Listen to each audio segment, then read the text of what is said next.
He wasn't supposed to hear it. Mason Reed stood frozen in his own hallway, phone still warm in his hand, the call he thought had ended playing through the speaker like a confession meant for anyone but him. Victoria's voice, the voice he had heard through every bad night, every exhausted morning, every version of his life for nearly a decade, was saying the one thing she had never once let herself say to his face. Every future I imagine, he's already in it. Every single one. If you've ever loved someone too long and too quietly to say it out loud, this story is for you. Like this video, drop your city in the comments, and let's begin. The apartment smelled like burnt toast and grape juice. That was the first thing Mason noticed when he stepped through the front door at 9:47 on a Tuesday night. The sharp, slightly sweet smell of a 6-year-old's dinner disaster that had somehow gone unaddressed since that afternoon. He dropped his keys into the ceramic bowl by the door, the one his daughter Lily had painted for him at her school art fair 2 years ago. Lopsided, mint green, with the word Dad spelled in uneven orange letters that leaned slightly to the left, like she'd started to run out of room. He loved that bowl more than most things he owned. "Lily?" He set his laptop bag against the wall and moved toward the kitchen. The light above the stove was still on, casting a warm yellow glow across the counter where a half-eaten piece of toast sat on a paper towel. Cold. Long abandoned. The grape juice was in a plastic cup with a lid on it, barely touched. He found Rosa, his neighbor's teenage daughter, who watched Lily on his late nights, curled up on the couch with her phone, earbuds in, completely oblivious. He tapped her shoulder. She nearly levitated off the cushions. "Oh, Mr. Reed, sorry, I didn't hear you. She asleep?" "Yeah, went down around 8:30. She was really good. We watched that dinosaur thing she likes. Then she just kind of passed out." Rosa was already pulling on her jacket, efficient in the way teenagers get when they sense a parent wants their space back. She asked about the toast. "I made it for a snack, but she said it tasted funny. I think I left it in too long." "It's fine." He handed her 2 folded bills from his wallet. "Thank you, Rosa." After she left, he stood in the kitchen for a moment doing nothing, just breathing. It had been a long day. A long week, really. He was a project manager at a mid-sized architecture firm downtown, the kind of job that paid well enough but extracted pieces of you slowly, meeting by meeting, revision by revision. He was good at it. He showed up, he delivered, he stayed calm when everyone else was spiraling. He was, by most measurable standards, reliable. That was what people said about Mason Reed. He's reliable. Like it was the only interesting thing about him. He checked the stove was off, poured the grape juice down the drain, and made his way down the hall to Lily's room. The door was cracked. He pushed it open quietly. She was sideways on the bed, the way she always ended up. She started the night tucked in properly and somehow migrated 45 degrees by morning, one sock on, one off, her stuffed elephant wedged under her chin.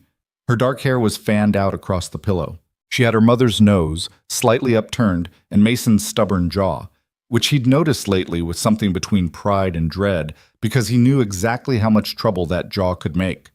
He stood in the doorway for longer than he needed to. 6 years old.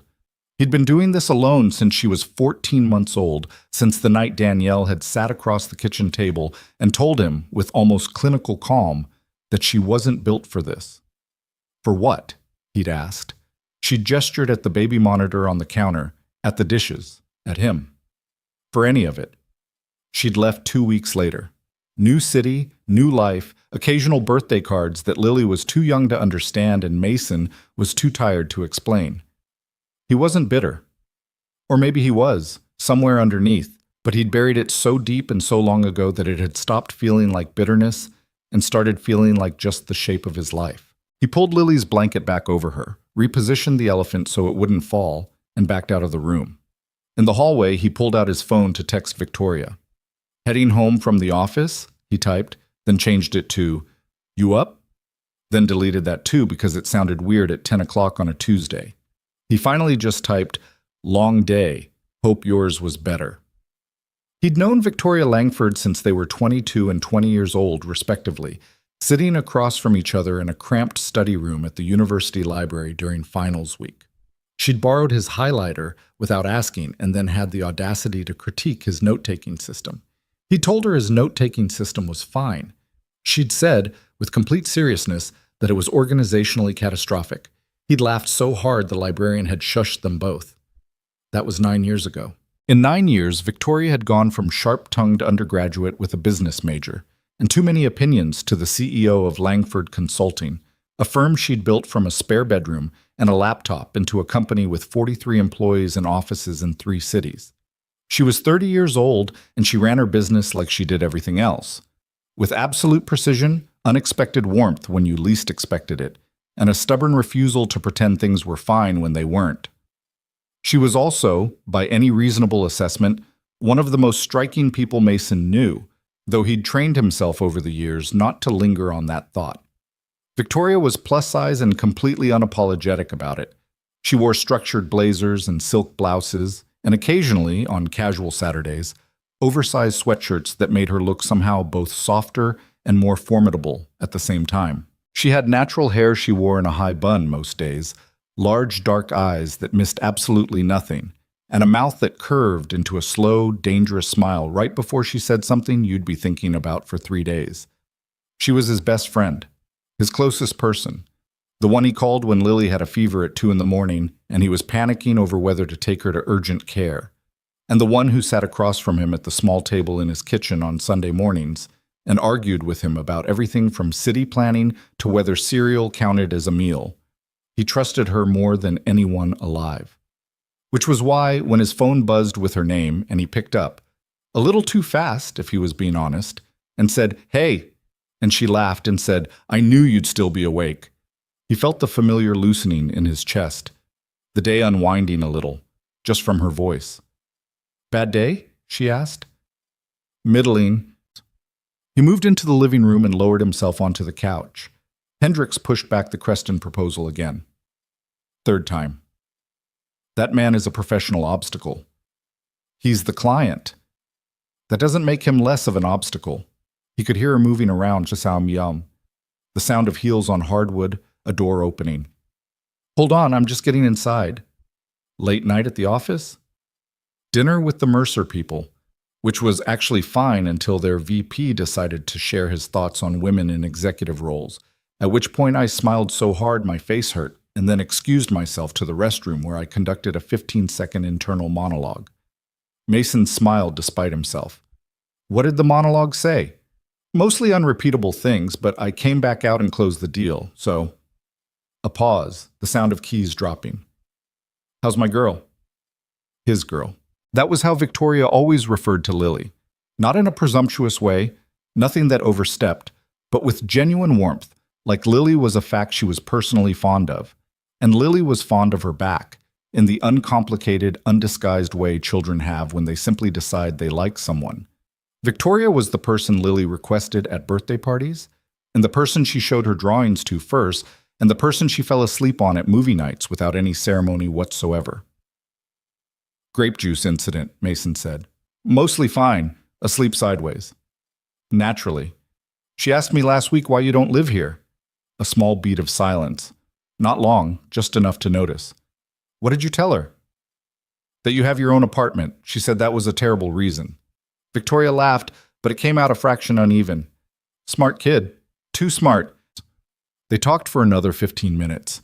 Easy, comfortable. The kind of conversation they'd been having for years that required no effort and no performance. He told her about the Creston situation. She told him about a junior consultant who'd submitted a report using the wrong template, which would have been forgivable except that it was the same template she'd corrected twice.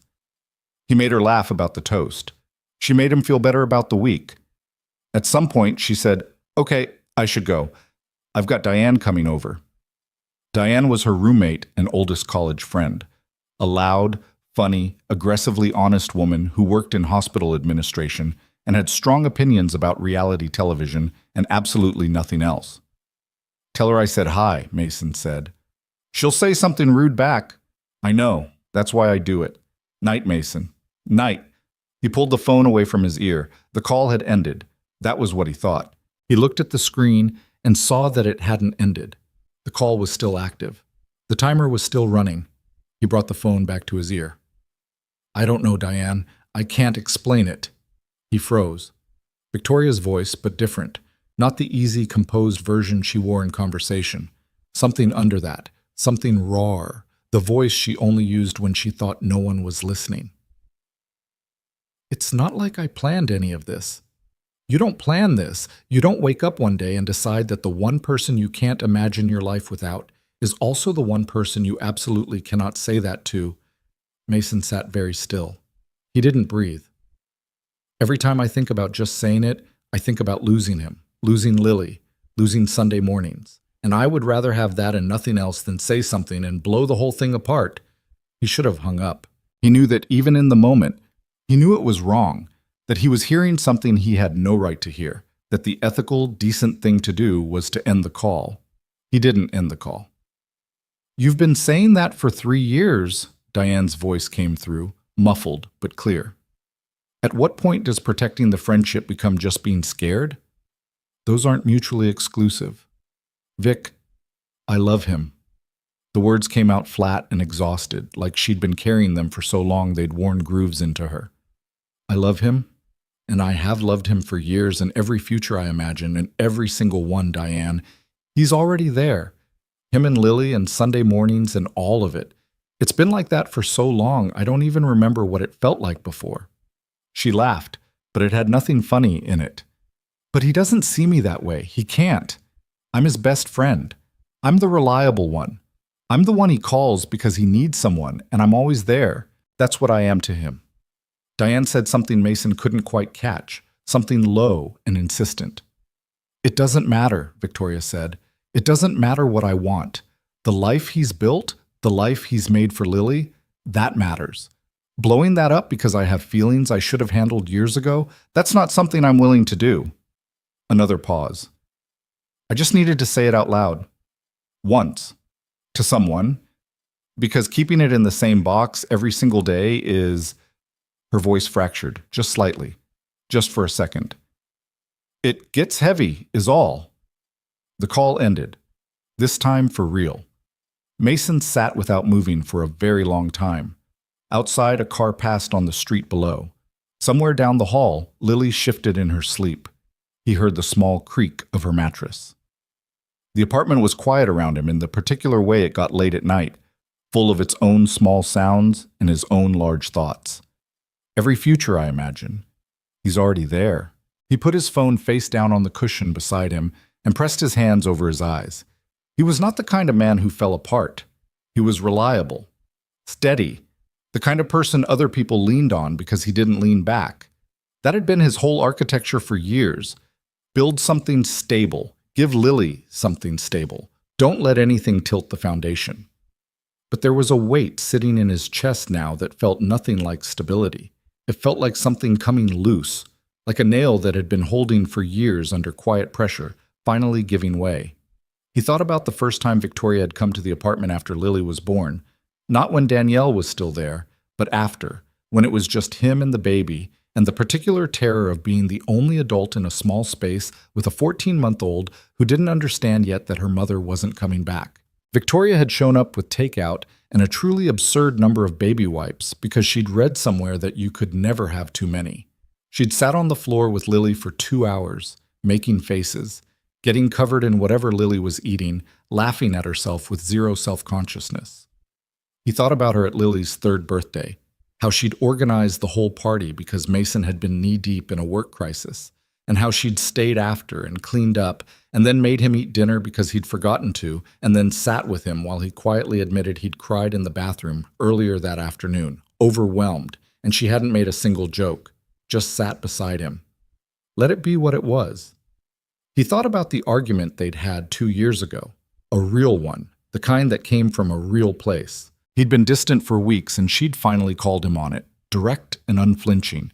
And he'd said something he immediately regretted, something dismissive and sharp. And she'd gotten quiet in a way that was worse than yelling. And then she'd said, "I'm not asking you to be fine. I'm asking you to stop disappearing." They hadn't spoken for 4 days. 4 days that had felt wrong in every hour of them. And then he'd called her and she'd picked up on the second ring, and neither of them had mentioned it again. He thought about every time he'd met a woman, at work, through friends, the 2 or 3 attempts at something like dating he'd made over the years. and how each one had felt at some point slightly off, slightly wrong, in a way he'd never been able to name. Not because they weren't good people, because they weren't her. He'd never let himself finish that thought. He'd cut it off every time, filed it under unrealistic, dangerous, stop it, and moved on. Every future I imagine, he's already there. He sat in the dark for a long time. Then he got up, checked the locks, turned off the kitchen light, and walked back to the hallway. He paused outside Lily's room again. She hadn't moved. The elephant was still under her chin. He stood there looking at his daughter, the thing he had built his whole careful life around, and felt the ground shift, just slightly, under everything. He didn't sleep well. That wasn't unusual exactly. He was a light sleeper, had been since Lily was an infant, and he'd trained himself to wake at small sounds. But this was different. This was lying in the dark with his eyes open, the ceiling looking back at him, that voice looping through his head with a persistence that felt almost cruel. It gets heavy, is all. He thought about calling her. Twice. The first time he picked up his phone and looked at her name in his contacts, Vic, and put it back down because it was after midnight and he didn't know what he would say. The second time he got as far as pulling up the call screen before he caught himself and thought, and then what? Say he'd heard? Say he'd been listening? She'd be mortified. The confession she'd made in what she thought was privacy. She'd made it that way for a reason. He put the phone on the nightstand and stared at the ceiling some more. What he kept coming back to, what kept pulling him back like a current, was not just what she'd said, but the exhaustion in it. 3 years, Diane had said. You've been saying this for 3 years. And Victoria hadn't denied it. She'd just said, I've been carrying it. 3 years. He thought back over the last 3 years and started doing the uncomfortable work of actually looking at things he'd trained himself not to look at. The way he noticed when she walked into a room. Not in the way you notice a friend, more like recalibration, like something in him adjusted. The way he'd felt, briefly and sharply, that one time she'd mentioned going on a date with someone from her professional network. He'd kept his face neutral. He'd asked casual questions. He'd thought about it for 2 weeks. The way Sunday mornings, coffee, bad television, Lily between them on the couch or drawing at the coffee table, the particular unhurried ease of those hours, had become the thing he looked forward to most in a given week. Not as the collective whole, specifically with her. He'd built a story. The story was, Victoria is my best friend, my support system, the most important person in my life after Lily, and that is enough. That is a lot. Don't ruin it. It was a good story. It was a functional story. But lying in the dark at 12:40 in the morning, he couldn't quite make it hold the same shape it had at noon. He was making coffee at 7 the next morning when Lily appeared in the kitchen doorway in her pajamas, her hair doing something architecturally impressive, the elephant tucked under her arm. You look tired, she said. Thank you, Lily. Were you up late? A little. She climbed up onto one of the kitchen stools with the practiced efficiency of someone who had been doing it for years. She was small for her age. He worried about this periodically, had taken her to the pediatrician twice about it, been reassured twice, but what she lacked in size she made up for in presence. She had an unusual stillness for a 6-year-old, a way of watching things carefully before she spoke. Can we have waffles? We can have cereal. Waffles are better. Waffles take 20 minutes. She considered this. That's okay. I'm not that hungry yet. He stood there for a moment, spatula in hand, looking at his daughter. She was already reaching across the counter for the box of crayons she'd left there yesterday, pulling out a piece of paper, settling in with the particular self-contained focus she had when she was drawing. This was the thing. This was what he'd built. This small, stubborn, beautiful life with its cereal negotiations and lopsided bowls and grape juice incidents and the elephant that went everywhere. This was what he'd protected with every cautious decision, every controlled feeling, every boundary he'd quietly maintained. He didn't regret any of it. But he wondered, for the first time in a long time, what it would look like if Victoria was in this kitchen too. Not visiting, just here. He caught the thought, set it aside, made waffles. He texted her at 10 that morning after he'd dropped Lily at school. You around this afternoon? Wanted to catch up. She responded within 10 minutes. Meetings till 2. Park after? The one by the fountain. He sat with his phone in the car outside the school after Lily had run inside with her backpack bouncing. Park after meant a lot of things. It meant the bench near the eastern fountain they'd claimed by habit, the one under the tree that provided questionable but technically present shade. It meant coffee from the cart nearby that he always overpaid for and she always criticized for being overpriced despite also ordering from it every time. It meant an hour of the easy company that had become, without either of them formally deciding it, essential. "Sounds good," he typed. He drove to work. He accomplished very little. She was already at the bench when he got there at 2:15, coat folded over the arm beside her, a coffee in each hand. Her hair was in its usual high bun, slightly loosened from the day. She was wearing a gray blazer over a cream blouse, her work clothes still on, which meant the meetings had run long, which they always did. She handed him a coffee when he sat down. "Overpriced," he said. "Enormously," she agreed. "I got you the medium. You usually get me the large." The large would have meant talking to Eduardo for an additional 45 seconds, and I had a meeting run to 2:15. "Fair." They sat for a moment. The fountain moved somewhere nearby. Two kids were feeding something to the birds at the path's edge, their mother watching with the watchful, tired eyes of someone who's learned to choose their battles. Mason held his coffee in both hands and looked at the path ahead. He'd spent the morning constructing several versions of this conversation. None of them felt right. The honest version felt like detonation. The casual version felt like cowardice. He'd settled, somewhere between his third and fourth failed attempt at the Creston proposal, on something in the middle. Truth. But the surface of it. Just enough. "I heard your call last night," he said. The words came out quieter than he'd intended. Not an accusation, just a statement. Beside him, Victoria went very still. Not the kind of still that means nothing. The specific kind that means everything has just recalibrated at once. "I thought it had ended," he said.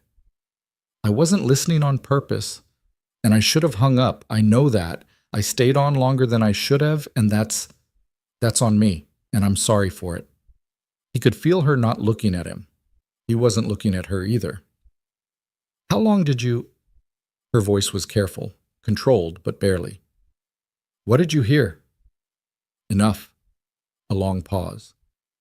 "Mason, you don't have to explain anything," he said. "I'm not asking you to.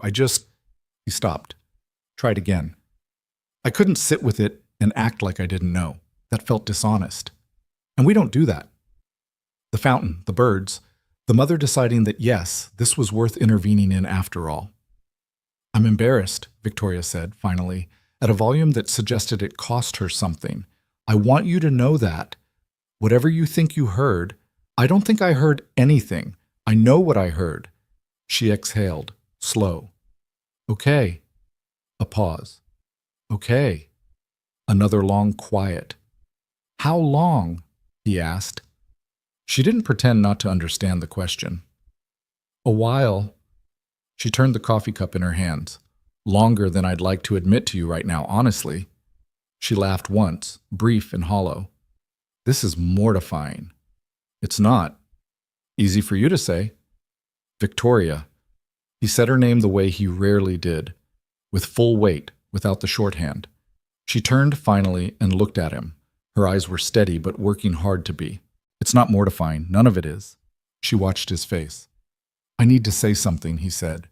"And I need you to let me finish before you, Mason, before you redirect or deflect, or let me finish." She closed her mouth. "I've been building reasons why not for years. Good reasons. Real reasons. Lily, stability, the friendship, all of it. I believe them. I still believe some of them." He turned the cup in his hands. "But last night I lay awake and I did something I don't usually let myself do. I actually looked at it. What I've been not looking at." She waited. "You are the person," he said. "That's the whole sentence. You are the person, and I've been standing next to that fact with my back turned to it for as long as I can remember. And He paused. "I don't think I can do that anymore." The fountain moved. The birds scattered briefly from the path and resettled. Victoria looked at him for a long moment. Something in her face shifted.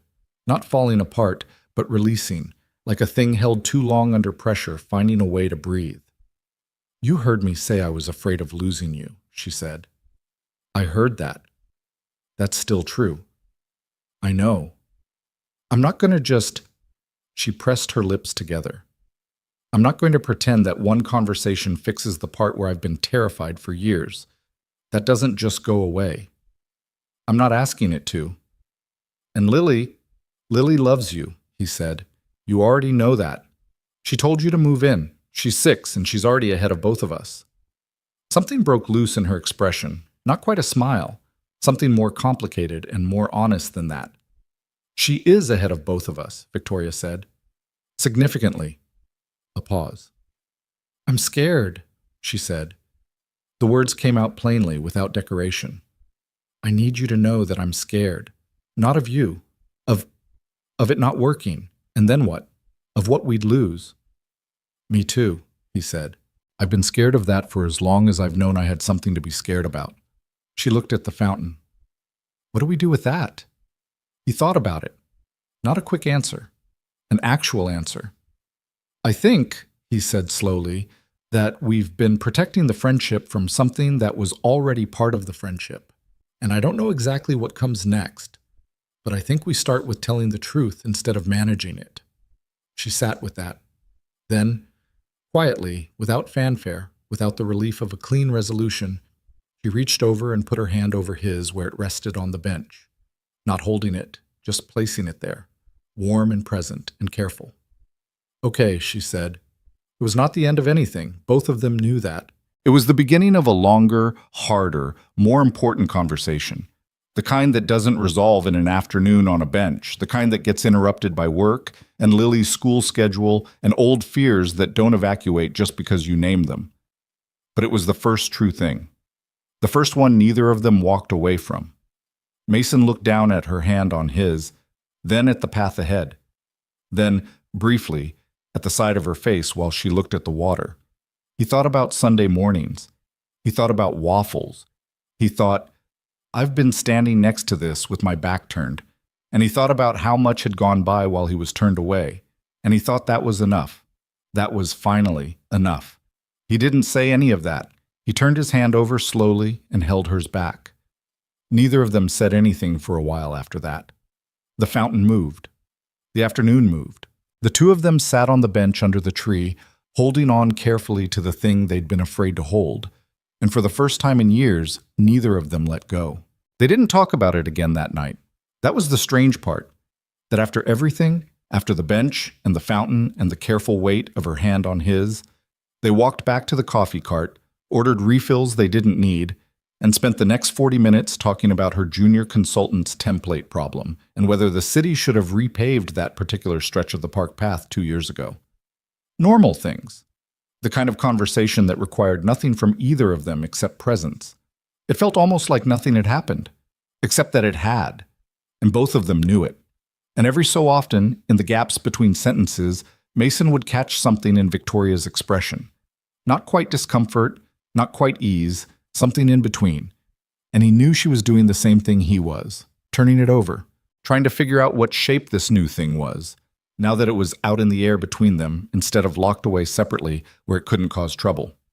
He picked Lily up from school at 4:30. She got in the car and immediately began a detailed account of something that had happened at lunch involving a boy named Derek and a misunderstanding about whose juice box was whose. And Mason listened and asked the right questions and laughed in the right places. By the time they got home, he'd managed to feel like something close to himself again. Almost. He made pasta for dinner. Lily drew at the table while the water boiled. At some point she said, without looking up from her drawing, "Is Victoria coming over this weekend?" Mason stirred the pot. "I'm not sure. Why?"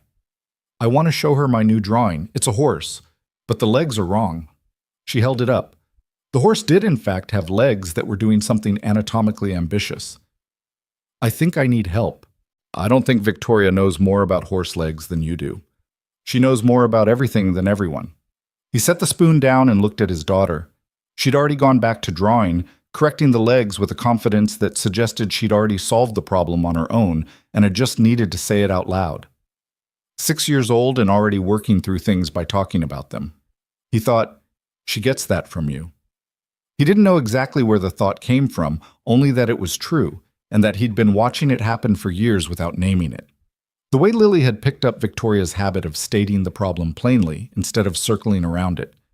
The way she'd started recently, ending arguments with a flat that doesn't make sense that was so Victoria it sometimes stopped Mason mid-sentence. Influence was a quiet thing.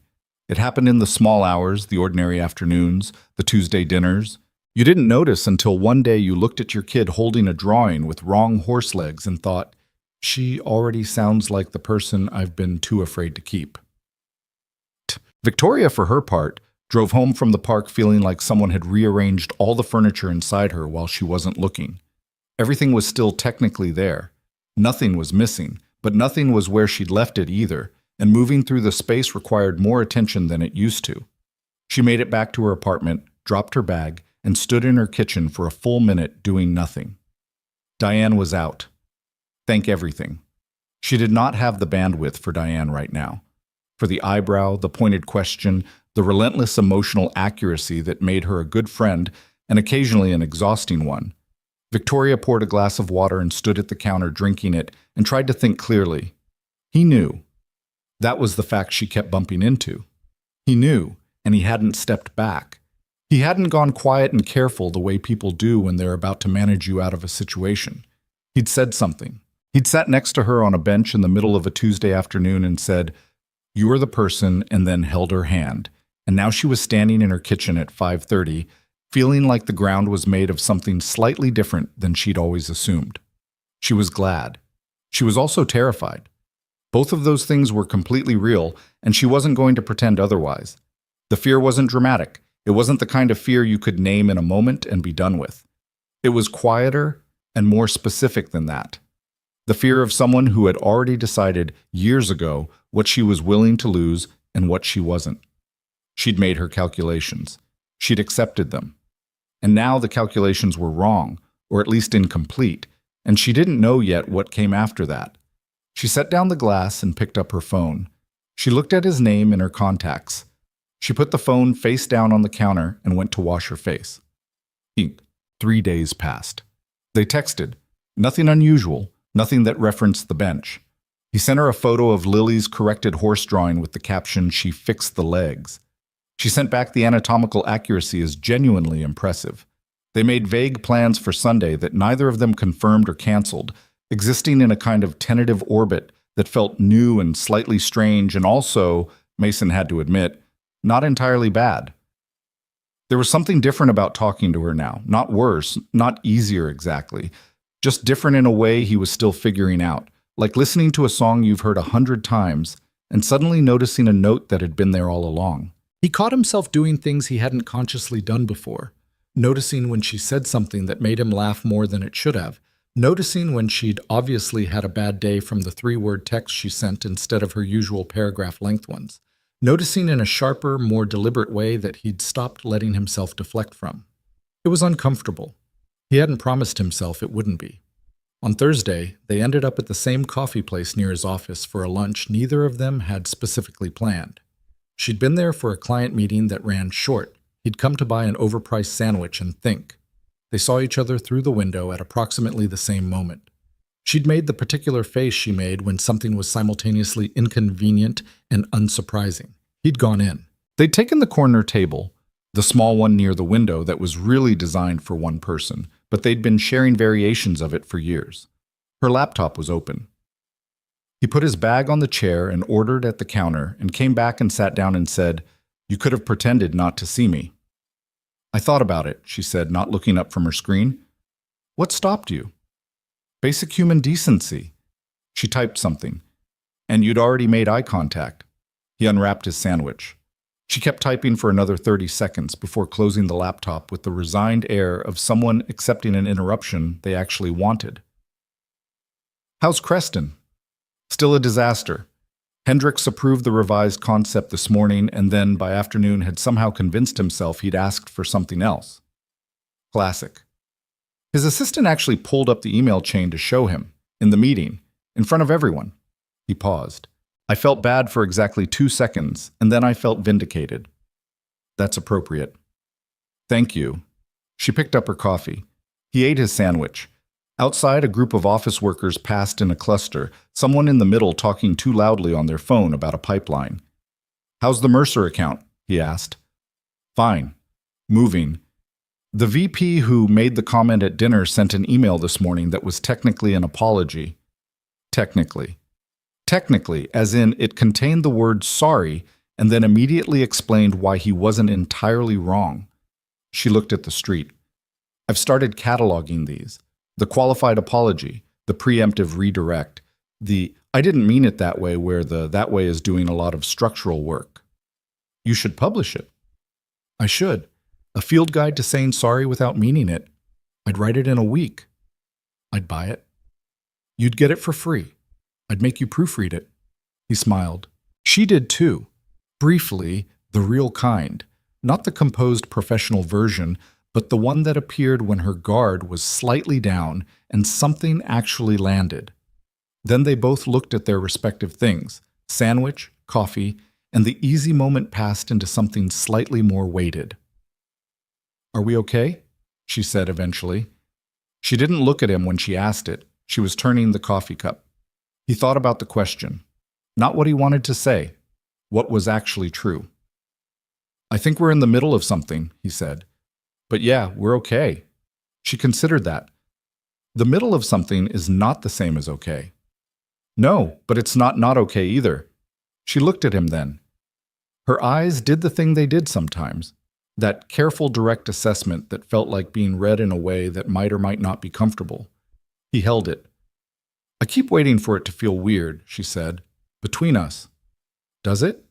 She thought. No, that's the part I can't figure out. It doesn't feel weird, it just feels… She stopped. Heavier, he said. Heavier. Yes. She exhaled.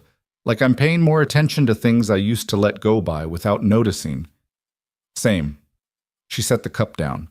Something in her shoulder shifted slightly. Not relaxing exactly, but settling.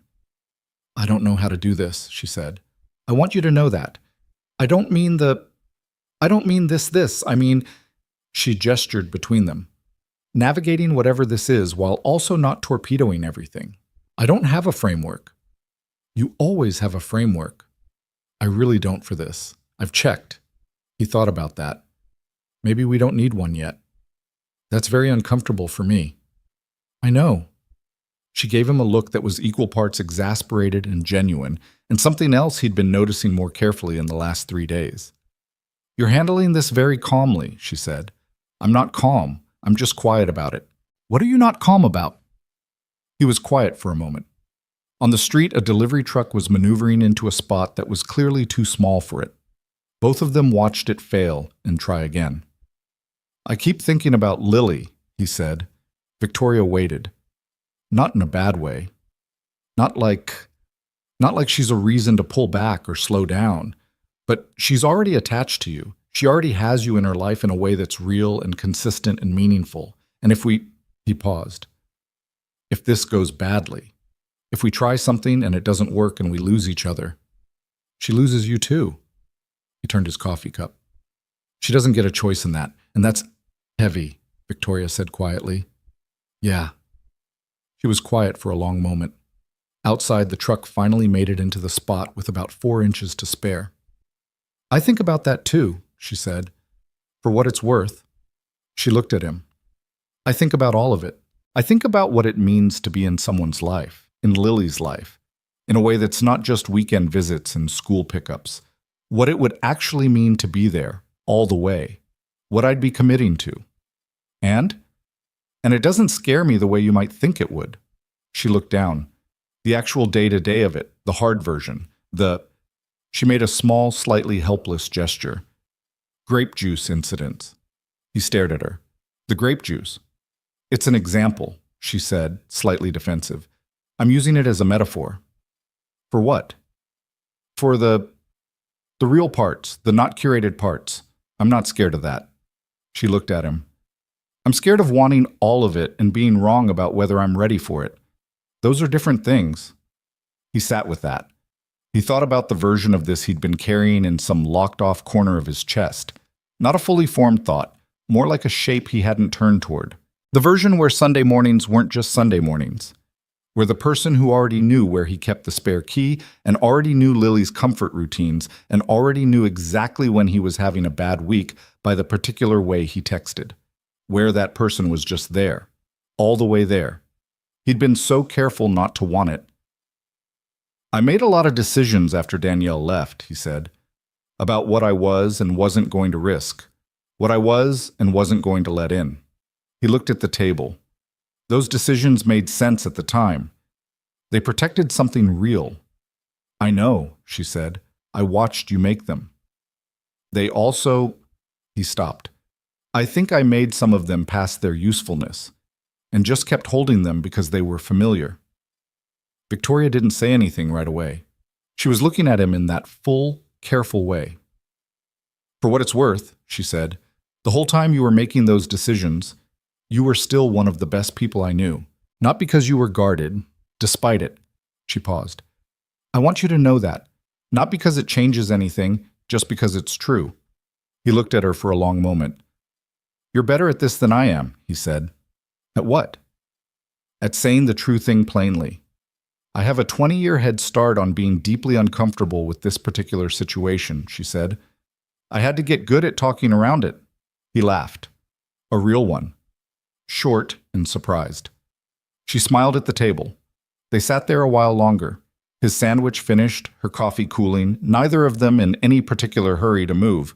The afternoon light was doing something pleasant through the coffee shop window that neither of them commented on. Outside, the delivery truck driver had gotten out and appeared to be on a phone call, gesturing at the too small space with the energy of someone making a very strong case about something.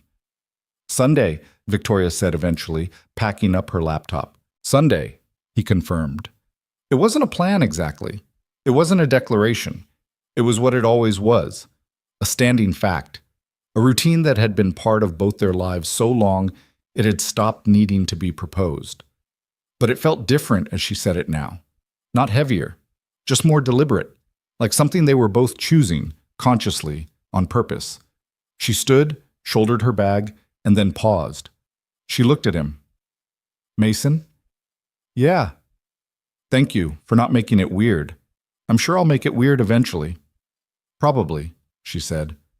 But not today. She left. He watched her go through the window. The way she moved with that particular purposeful ease, the slight turn of her head as she checked her phone before she rounded the corner and was gone. He sat with the last of his cold coffee and the quiet that came after.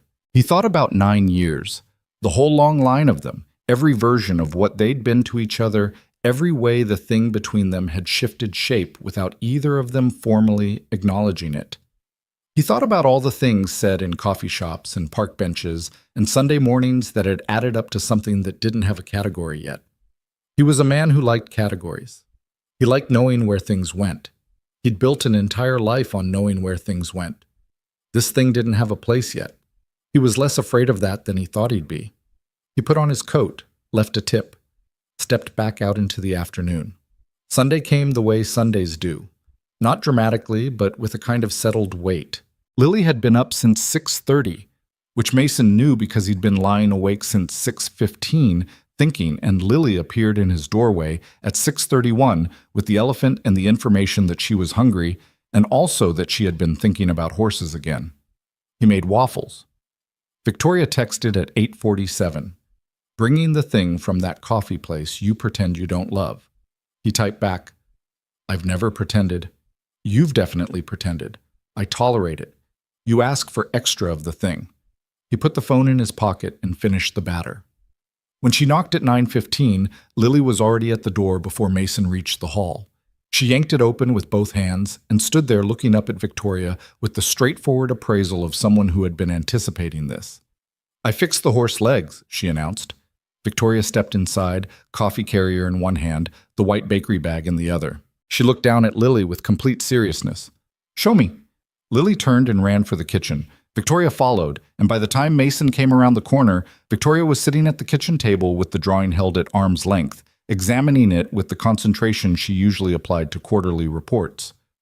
The legs are correct, she said. The tail is slightly aggressive. Lily frowned. What does aggressive mean? Enthusiastic, Mason said. Right, Victoria agreed. Enthusiastically large. Lily took the drawing back and looked at the tail. I like it. It's working, Victoria said seriously. Keep it. Lily took the drawing and disappeared toward her room with the satisfied air of someone whose work had been properly reviewed. Victoria set the bakery bag on the table, caught Mason's eye across the kitchen, and something moved between them, quick and quiet and complicated. Before Lily came running back for the pastry she'd already spotted. Sunday moved the way it always did. Except it didn't, quite. But they let it. That was the thing. They let the ordinary keep being ordinary. And underneath it something else was settling into place, the way groundwater moves, slow, invisible, altering the landscape before anything on the surface shows. The wedding invitation had been sitting on Victoria's kitchen counter for 3 weeks. She'd propped it against the fruit bowl. Ivory cardstock, gold lettering, the kind of formal weight that meant someone had spent real money on paper, and walked past it every morning without making a decision. Her cousin Renata was getting married to a man named Paul, who sold commercial real estate and made Renata laugh in a way nobody else ever had, and Victoria was genuinely happy for them. That part was uncomplicated. The complicated part was the +1 line. She'd mentioned it to Mason on a Wednesday, casually, the kind of mention designed to sound like it required nothing from either of them. Renata's wedding is the 14th. I might need a human shield against my Aunt Carol, who will definitely ask about my relationship status within 4 minutes of arrival. She'd said it lightly, like a joke, because it was easier that way. Mason had said, without hesitating, I'll go. She'd looked at him.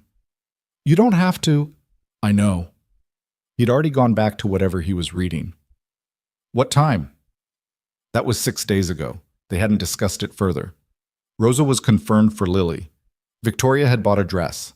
Mason had, she assumed, located a suit somewhere in the back of his closet where functional adult clothing went to wait between uses. She had not let herself think too hard about what it meant that the +1 question had resolved itself before she'd finished the sentence. He picked her up at 6. She was ready at 5:50 and spent 10 minutes not standing by the window before standing by the window anyway.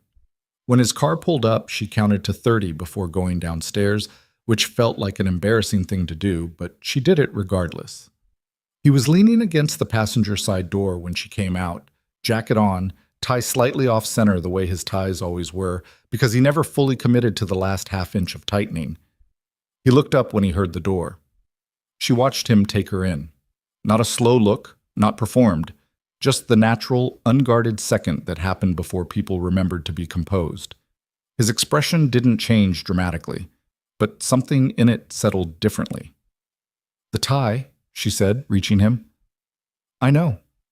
He stood still while she straightened it, which she'd done before at other events over the years. It had never felt like anything other than the practical thing it was. Tonight her fingers were slightly more deliberate about it, and they both knew it, and neither of them said so.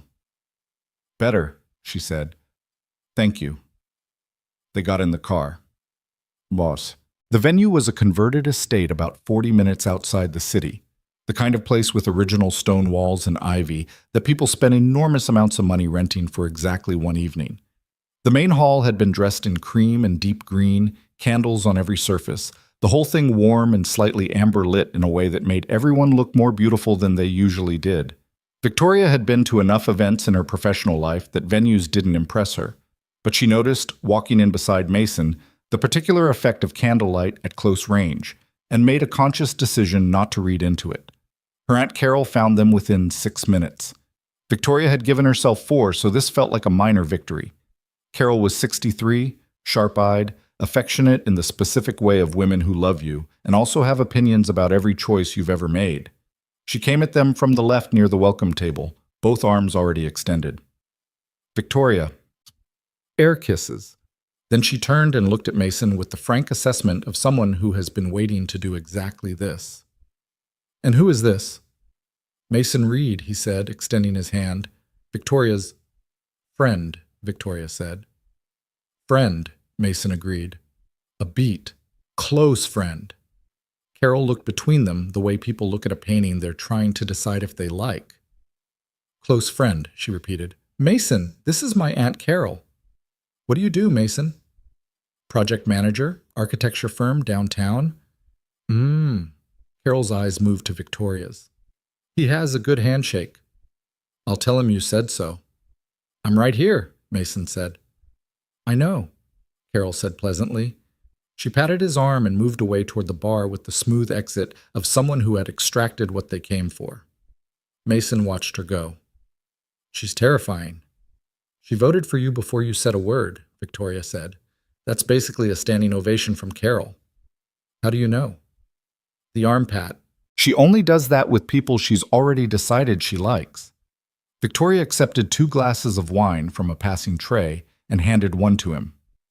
If she hadn't liked you, she would have said something complimentary that was somehow also slightly insulting and then asked me about work. He considered that. I'll take it. You should. Renata's ceremony was short and sincere in the way the best ones are. 22 minutes, personal vows that made half the front row cry, a ring exchange that involved a dropped ring, and a genuine laugh from everyone including the couple. Paul caught it on the second bounce, and the whole room exhaled with relief and delight. Mason leaned slightly toward Victoria during the ring recovery.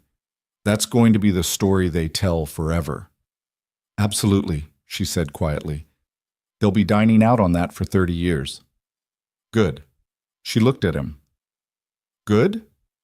The best couples always have something like that, something that went wrong in a way that was actually right. He was watching the couple, not her. Something real. She turned back to the ceremony. Renata and Paul were laughing, the officiant included, the whole moment loose and human and nothing like the polished choreography these things were supposed to be. Victoria thought, something real. She held that thought and said nothing. Dinner was round tables of 8, the kind of seating arrangement designed to produce conversation by proximity.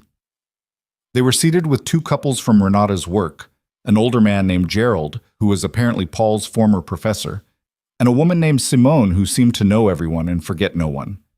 Mason handled it the way he handled most social situations, quietly, attentively, speaking when he had something to say, and listening without the restless performance of someone waiting for their next turn. Victoria had always appreciated this about him. Plenty of the men she knew in professional settings filled every silence like it was a threat. Mason treated silence like information. Simone, who was seated on his other side, had apparently decided within 10 minutes that he was worth talking to. Victoria watched from the corner of her eye as they talked. Something about the city's development patterns, then about schools, then about Lily. Because Mason always talked about Lily when the conversation turned to anything real. She noticed the way his whole register shifted when he mentioned his daughter. Not softer exactly, but more grounded, more certain. Like whatever else was complicated, that part wasn't. At some point, Simone looked across Mason at Victoria and said, "How long have you 2 been together?" Victoria opened her mouth. "Long time," Mason said, not missing a beat. Then he glanced at Victoria, something behind his eyes that was not quite mischief and not quite honesty, and was probably both at once. "Long time coming, I mean." Simone smiled like she understood something they hadn't said. "I can always tell."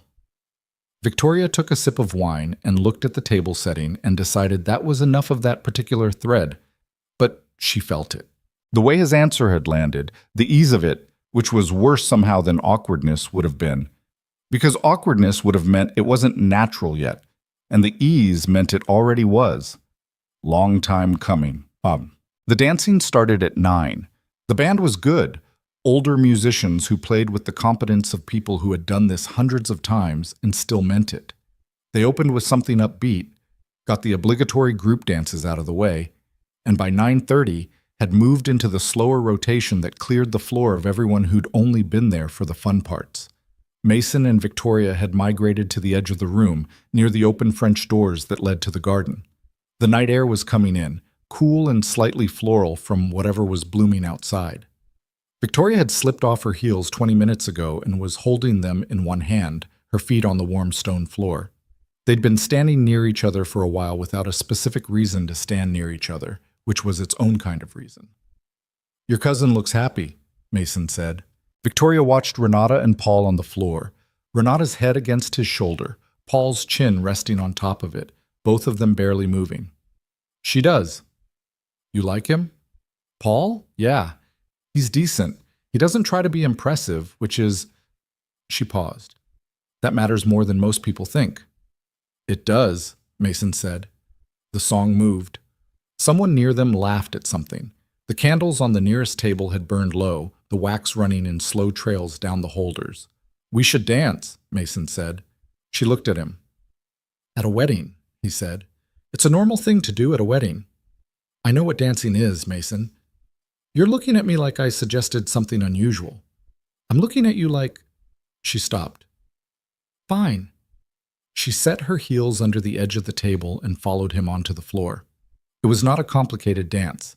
The band was playing something slow, and the floor was half full, and nobody was watching them specifically. He put one hand at her waist, and she put one at his shoulder, and they found the rhythm without difficulty because they'd been navigating each other's physical space for 9 years and knew it without thinking. For the first few measures, neither of them said anything. This was the thing about already knowing someone. You didn't have to feel it. You could just be inside the moment without narrating it. The band played. The room moved slowly around them. She could feel the warmth of his hand through the fabric at her waist, the slight adjustment he made when she shifted, the way his shoulders weren't quite relaxed but were trying to be. You're thinking, she said.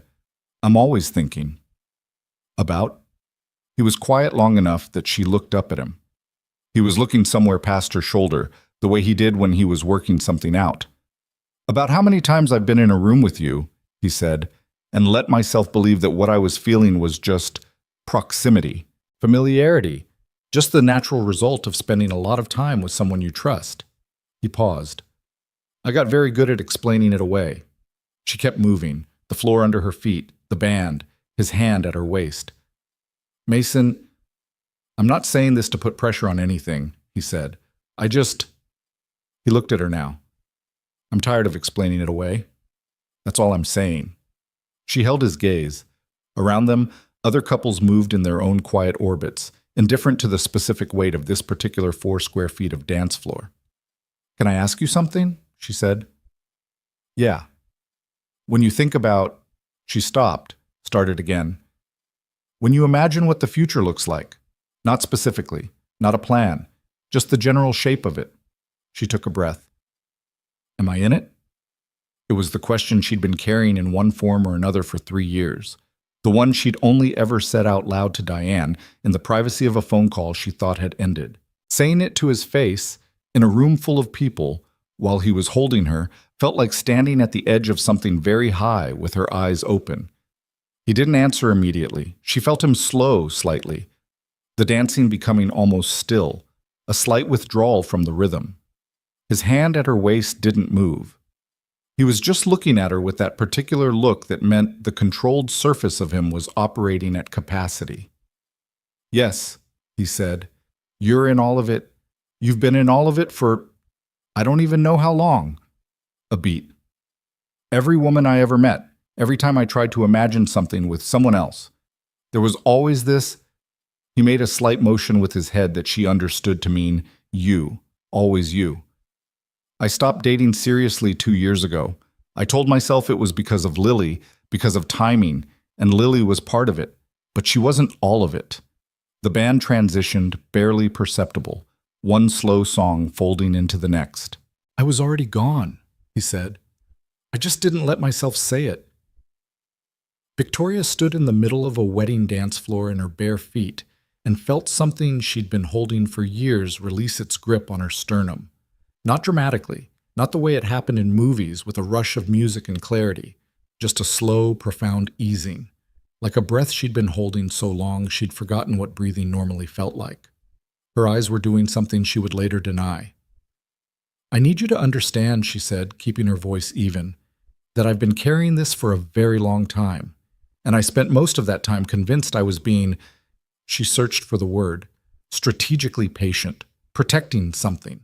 And now I think I was also just scared, and I'm still scared. I want to be clear about that. I'm standing here and I'm terrified. I know, he said. Me too. But I'm more tired of being careful about this than I am afraid of what happens if we stop being careful. She looked at him for a long moment. Outside, through the French doors, the garden was lit with small lights strung between old trees, the kind of light that turns everything it touches slightly golden. Victoria had noticed it when they arrived and filed it under irrelevant. It didn't feel irrelevant now. "Can we—" she started. "The doors." He understood.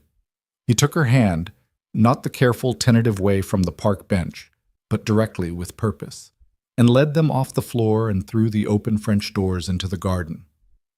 The night was cooler out here, and the music came through muffled, still present, but at a distance. The lights in the trees threw soft patterns on the stone path.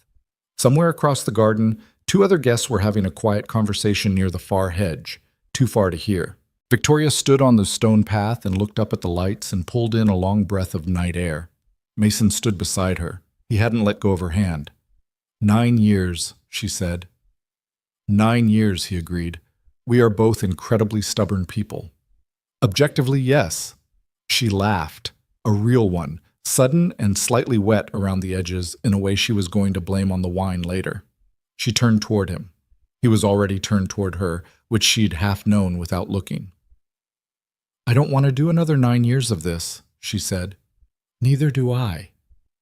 I need you to actually mean that.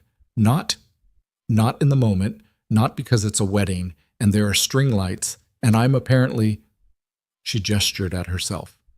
"I need you to mean it when it's a Tuesday and Lily has a stomach bug and the dishwasher's broken and we're both exhausted and there's nothing romantic about any of it." "I mean it on Tuesdays," he said. "I've meant it on Tuesdays for years. That's sort of the problem." She looked at him. The lights. His face, which she knew as well as she knew her own apartment. Better, maybe. When he closed the distance between them, it wasn't fast. It was the deliberate movement of someone who has decided. She met him halfway, because she'd already decided too, some version of this decision made years ago and remade every day since. The kiss was not what either of them might have choreographed if they'd been constructing it in theory. It was slightly off-center at first, a small adjustment, her hand coming up to his jacket lapel, not from a script, but from the need to hold on to something. It was warm and present and carried the full weight of every conversation they'd had and everyone they'd been afraid to have. When they separated, neither of them moved far. "Okay," Victoria said, her voice lower than usual. "Okay," Mason said. They stood in the garden under the lights while the muffled music continued through the stone walls, and neither of them said anything for a while because nothing else needed to be said right now. The night was cool. His hand was still in hers. Somewhere inside, Renata and Paul were dancing on their wedding night, perfectly happy, the dropped ring already a story worth telling. Out here, something else had just become a story worth telling. Victoria rested her head against his shoulder the way she'd been carefully not doing for most of 9 years. His arm came around her, not tentatively, like it had always been meant to go there and had simply been waiting for someone to stop moving it away. The garden held the quiet around them. Above, the string lights held their small gold shapes against the dark. Nothing was resolved. Nothing was simple. There was Lily to think about, and the friendship they'd built that would have to be rebuilt as something else, and every practical, complicated question that came with changing the fundamental structure of the life you'd made with someone. But right now, in this garden, none of that was yet. Right now, there was just the two of them, standing still at the end of something and the beginning of something else, and the long overdue relief of not having to pretend. Victoria closed her eyes. She thought, "This is what I was afraid of losing." And then, quieter, underneath, "I can't believe I almost kept it from myself."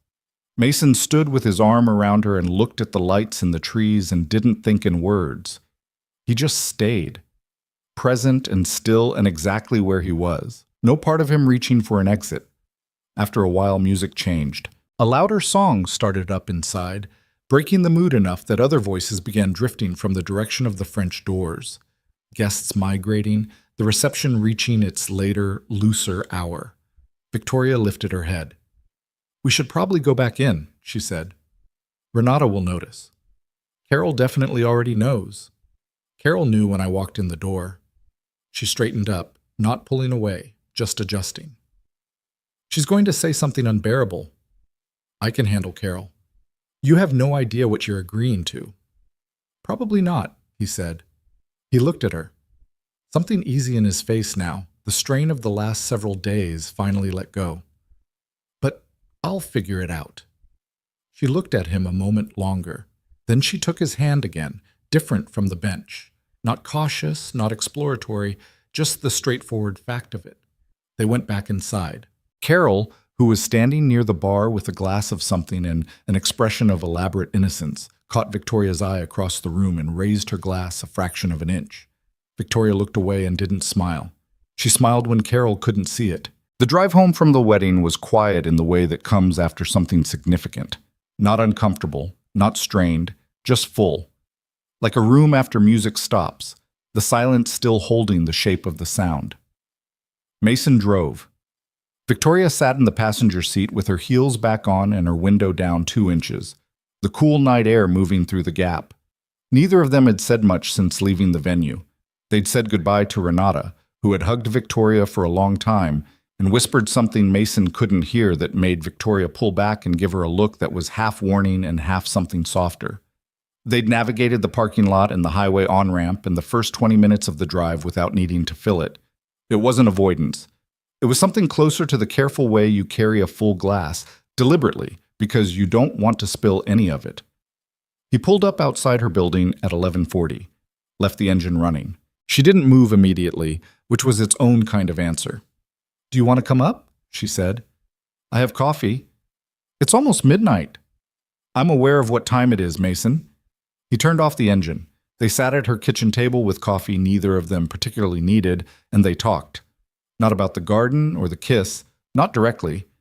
They talked around the edges of it the way two careful people do when they've just crossed a line they can't uncross and are still figuring out what the new territory looks like. They talked about Renata and Paul and the dropped ring.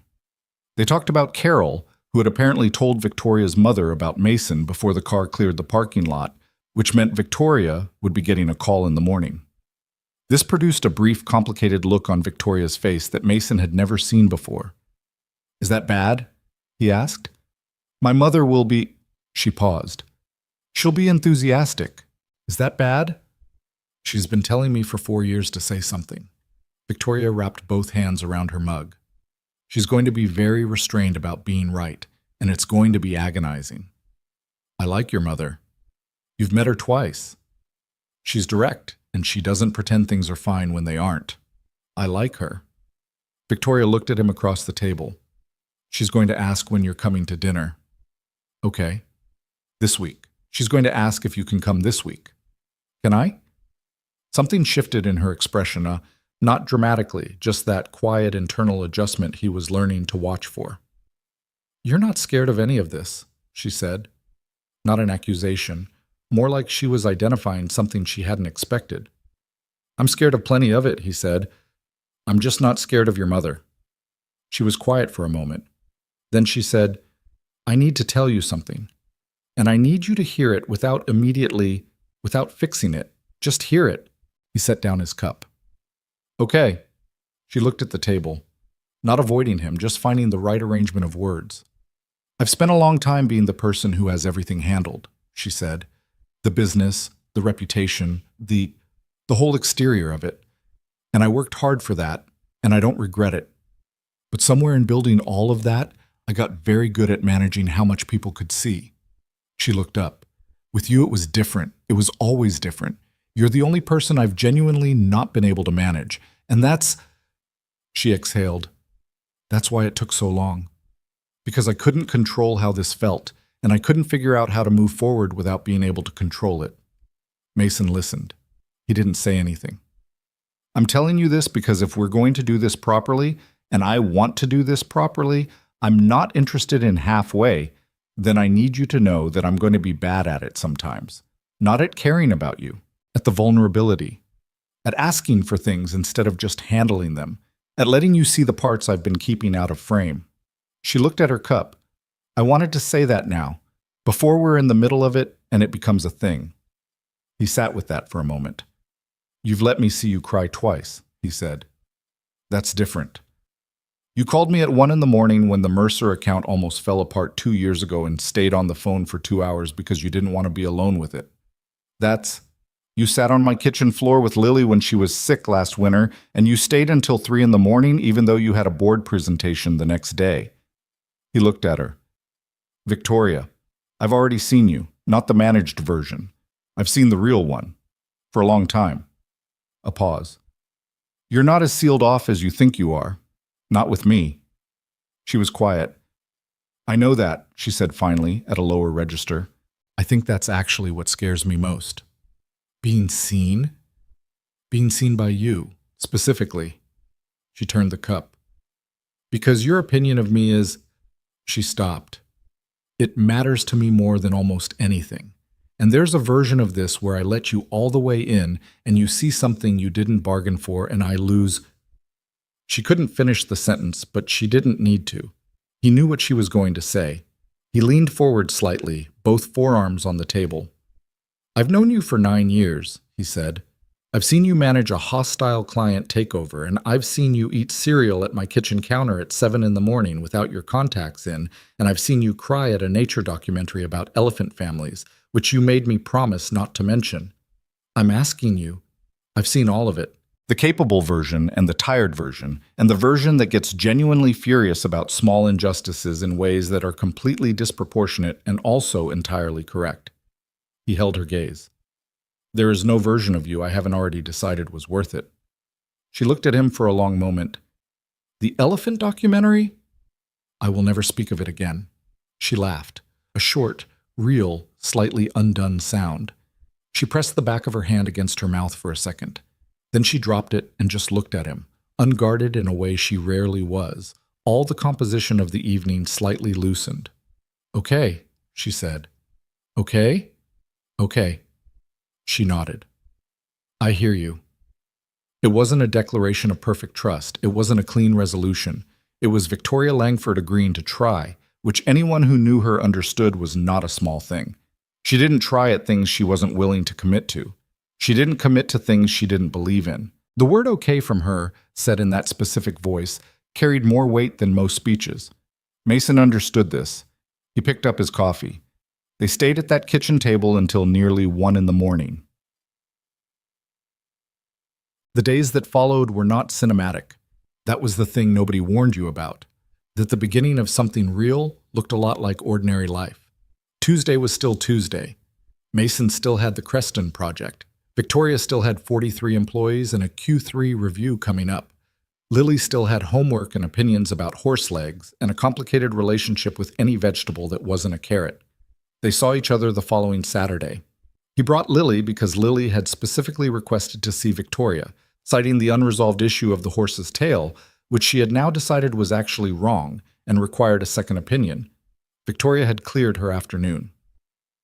They spent 3 hours at her apartment, Lily drawing at the coffee table, Mason reading something work-adjacent on the couch, Victoria alternating between her own laptop and the drawing consultations that Lily required at regular intervals. At one point, Mason looked up and found Victoria cross-legged on the floor beside Lily, both of them bent over the drawing, Victoria saying something that made Lily dissolve into giggles and then immediately try to recover her seriousness. He watched them for a moment without either of them noticing. He thought, there it is. The uncurated version, the real thing. He looked back down at his reading. Later, after Lily had fallen asleep on Victoria's couch under a throw blanket, which had not been the plan but had happened the way things with children always happen, completely outside the plan, Mason and Victoria sat in the kitchen with the lights low and talked quietly the way you do when there's a small person sleeping in the next room. She asked me last week, Mason said, what it would be like if you were her mom. Victoria looked up from her tea. Not in a... He paused. Not charged. She was just asking, the way she asks things, like she's running a calculation. What did you say? I said I didn't know. I told her things were still figuring themselves out. He looked at his cup. She thought about that for a second and then said that seemed slow, and then went back to her drawing. Victoria set down her mug. Her expression was doing several things at once. She's not wrong, she said, about it being slow. No, she's not. He looked at her. I'm not telling you that to pressure you, or to put that whole weight on a conversation a 6-year-old had in passing. I'm telling you because she's part of this. She's the biggest part of this, and I don't want to be managing that information separately from the rest of it. Victoria nodded. She was very still in the way that meant she was thinking carefully. I don't want to be a weekend presence to her, she said. I need you to know that. I'm not interested in being the nice lady who shows up and makes things fun and then leaves. If I'm in all the way. That's just how I am. I know. And that means, she exhaled, that means I'm going to make mistakes. With her. I don't know how to be a parent. I haven't done this. And I'm going to get things wrong, and I'll need you to tell me when I do without making me feel like I'm failing. Same back, he said. She looked at him. I've been parenting alone for 5 years, he said. I've got habits and systems and ways of doing things that are probably, he paused. Some of them are probably walls I built without realizing, and you're going to bump into them, and I need you to tell me that too. She considered him for a long moment. We're negotiating. We're being honest. At 1 a.m. in my kitchen while your daughter sleeps on my couch. The corner of her mouth moved. This is not how I pictured this conversation. What did you picture? Something with more time to prepare. She looked at the table. I pictured being ready. Are you not ready? She thought about it. Actually thought about it. Not the quick-managed version. I'm ready, she said. I'm just also scared. Both things are true. Yeah, he said. Same. So the first real difficulty came 3 weeks later, and it came, as difficulties usually do, from a direction neither of them was watching. His name was Daniel Forrest, and he was a VP at one of Victoria's competitor firms. He'd been leaving messages for 2 weeks, professionally appropriate messages, business context that was real. But the messages had a secondary texture that Victoria recognized and had been choosing not to name. Daniel was attractive and successful and had made it fairly clear, in the careful language of professional adjacency, that he was interested in something beyond the business conversation.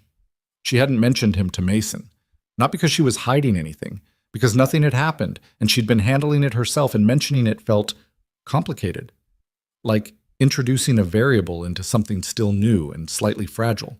The problem was that Mason found out sideways. A mutual professional acquaintance, a woman named Priya, who moved in overlapping circles, mentioned it to Mason in passing at an industry event. Something offhand, genuinely innocent. I heard Daniel Forrest has been calling Victoria's office. He seems interested, said with the light, informational tone of someone sharing mild gossip, with no idea it landed like something thrown hard.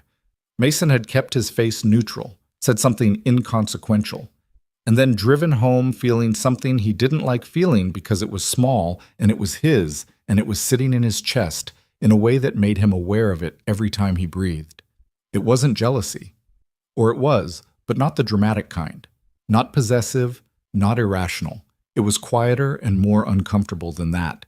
It was the realization that he didn't know about it, that Victoria had known something that touched on them, on this thing they were building, and hadn't told him. And that in the space of that not telling, his imagination had filled the gap with something that felt worse than whatever the truth was. He didn't say anything that night. He sat with it. He said something the next evening, when they were on the phone, and he heard himself say it before he'd fully decided to. Priya mentioned Daniel Forrest. A pause. Short, but there. Okay, Victoria said. Okay? Okay, yes, he's been calling. It's a professional matter with a personal undertone that I've been managing. You didn't mention it. Because there was nothing to mention. I haven't returned the calls beyond professional necessity. There's no... Victoria? He stopped. Made himself say the actual thing rather than the careful version of it. I'm not accusing you of anything. I'm telling you that I found out sideways and it bothered me. Not because of him, because I didn't know, because you didn't tell me. Silence on the line. The specific kind that means the other person is sitting with something they'd rather not sit with. You're right, she said. Not immediately, but not slowly either. I should have told you. Why didn't you? She took a moment. Because I didn't want to introduce something uncertain into something we're still building, because it felt like... She paused. Like, if I mentioned it, it would become a thing, and it wasn't a thing. It still would have been better to know. Yes. A beat. I know. I was managing it instead of talking about it, which is, she exhaled, which is exactly what I told you I was going to be bad at. He sat with that. I'm not angry, he said. I know, you're worse than angry. You're quietly disappointed, which I would actually prefer not to experience again. I'm not disappointed in you, He tried to find the right word. I'm adjusting to the fact that this is new and we're both going to get things wrong, and this is apparently one of the ways you'll get things wrong. And one of the ways you'll get things wrong? He thought about it. Probably going quiet when I should say something. Going interior. Making you guess what I'm thinking when I should just say it. Yes, she said. That. A pause. Are we fighting right now? I don't think so. I think we're talking. Okay. She exhaled slowly. Okay, I'll handle Forrest directly this week, and I'll stop managing things sideways. I'll tell you. That's all I needed. You also needed to say something instead of sitting on it. He acknowledged that. Fair. The silence that followed was different from the difficult one that had opened the conversation. It was the kind that comes after two people have said the hard thing and survived it. We're going to be bad at this sometimes, Victoria said. Yeah, but we're going to say so. That's the deal, he said. She made a sound that wasn't quite a laugh. The deal. Very romantic. I think it is, actually. Another pause. Mason? Yeah. I don't want Daniel Forrest. I don't want anyone else. I want you to know that clearly and not just implied. She said it plainly, the way she said things when she decided they needed to be said. I've wanted you for years and now I have you, and the last thing I want is to blow it because I forgot to talk to you about something that didn't matter. He was quiet for a moment. The city was doing its night sounds outside his window. Down the hall, Lily had been asleep for 2 hours. I know, he said. I know that. But it's better said. It's better said. They stayed on the phone another half hour. By the end of it, the shape of the evening had changed from the hard edges of the beginning to something easier. Not repaired. It hadn't been broken, just tested and found to hold. That was the thing about building something real between two people who had spent years being careful about exactly this. Every difficulty was also a kind of data. Proof that they could move through something without losing each other. Proof that the friendship underneath could handle the weight of what they were putting on top of it. Lily found out in the way children find out about things. Not because anyone sat her down and explained it, but because she was watching, and children who are watchers see everything before you think they do. It was a Sunday, 3 weeks after the wedding, and the three of them were at the park, the one with the Eastern fountain, which had by this point accumulated more weight than any public park fountain reasonably should. Lily was running ahead on the path with the focused energy of someone with a precise destination in mind, and Mason and Victoria were walking behind her at the unhurried pace of people who had discovered that walking next to each other required no conversation to justify it. At some point, Victoria took his hand. Not dramatically. Just took it, the way she had in the garden, because it was there, and it was his, and because not taking it required more effort than taking it did. Lily turned around, checking that they were still following, which she did every 30 seconds with the diligence of a small shepherd, and saw. She stopped. She looked at their joined hands with an expression of profound assessment. Then she looked at Mason, then at Victoria, then at their hands again. Are you guys boyfriend and girlfriend? She asked. The directness of it landed like a small, clean stone dropped into water. Mason looked at Victoria. Victoria looked at Mason. We're figuring that out, Mason said. Lily considered this. But you're holding hands. Yes. So you like each other? Yes. Then you're boyfriend and girlfriend. She said it with the authority of someone for whom the logic was airtight. That's how it works. Victoria made a sound that she covered quickly, but Mason caught, something between laughter and something more complicated. That is roughly how it works, Victoria said. Lily looked at her for a moment. Then, with the abrupt topic change of the very young, she said, Can we get the thing from the cart? The orange one? The popsicle? Mason said. The orange one. Yeah, he said. We can get the orange one. She turned and ran toward the cart, already past it, already moving on to the next thing with the efficiency of someone who had gotten the information she needed and filed it appropriately. Mason watched her go. Victoria's hand was still in his. He could feel her shoulder shaking slightly, the suppressed version of a laugh, which was also possibly something else. She's going to be fine, Victoria said. I know. She was already fine. She was ahead of us before we got there.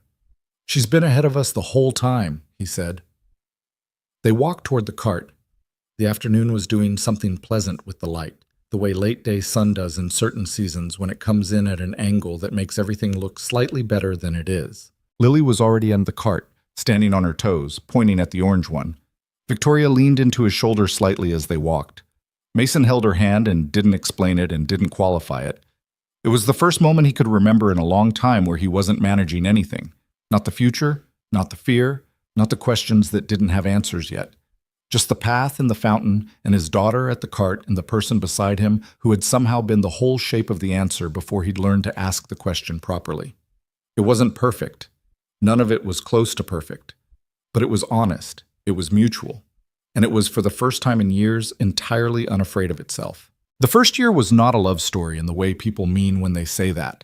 It was not soft lighting and seamless transitions. It was two people who had spent nearly a decade being one thing to each other, learning, with varying degrees of grace, how to be something else. It was adjustment and misreading, and the specific friction that comes when you take a friendship built on a certain kind of safety and ask it to carry more weight than it was originally designed for.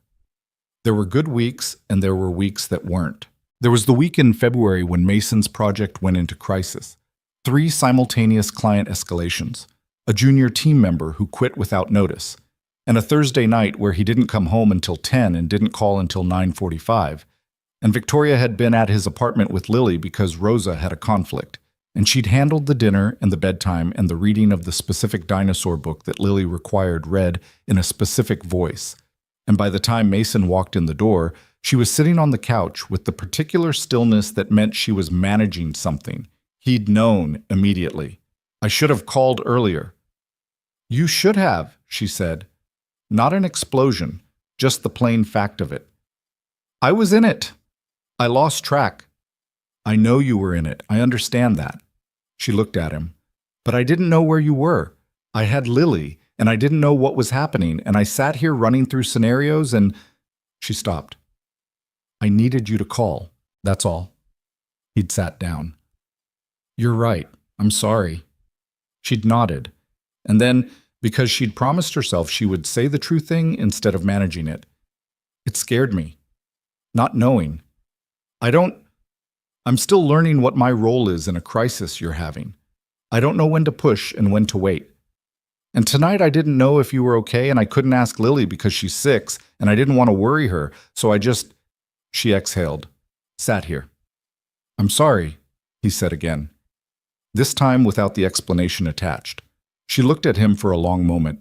Then she moved over on the couch, and he sat beside her, and she leaned into his shoulder the way she'd learned she was allowed to, and they sat like that without resolving anything formally, just being in the same space at the end of a hard day, which was sometimes the whole of what was needed. They got better at it, slowly, not in a straight line. There was the Saturday in April where Lily had a stomach bug and was miserable and clingy and wanted Mason specifically with the exclusive intensity that sick children reserve for the primary parent. Victoria had understood this, but she knew, intellectually, that there would be times when Lily's need for her father would leave no room for anyone else. And that was not rejection, it was just what it was.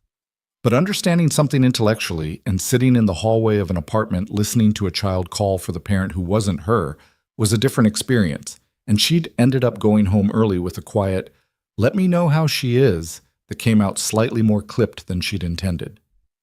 Mason had called her that night, after Lily was finally asleep. "You okay?" he said. "Yes." A pause. "No, I felt..." She tried to find the honest word. "Peripheral. And I know that's not reasonable. She was sick and she needed you. I know that." "It's reasonable," he said. "You're allowed to feel peripheral without it being a crisis." I don't want to be peripheral. You're not. Today was a sick kid day. They're different. He was quiet for a second. You stayed until noon. You made her the soup thing she likes. You sat with her for 2 hours before she passed out. She asked for me because I'm her dad, and she was miserable. That's not a statement about where you stand. It's a 6-year-old with a fever. She'd been quiet. Victoria, you're not peripheral. You're becoming her person. That just takes time. How much time? I don't know. It's not a schedule. He paused. But I've watched her with you. I've been watching it for a year. It's happening. She'd stayed on the phone for another hour. By the end of it, the feeling had not disappeared completely, but it had been named, and named things are always more manageable than unnamed ones. That was the year.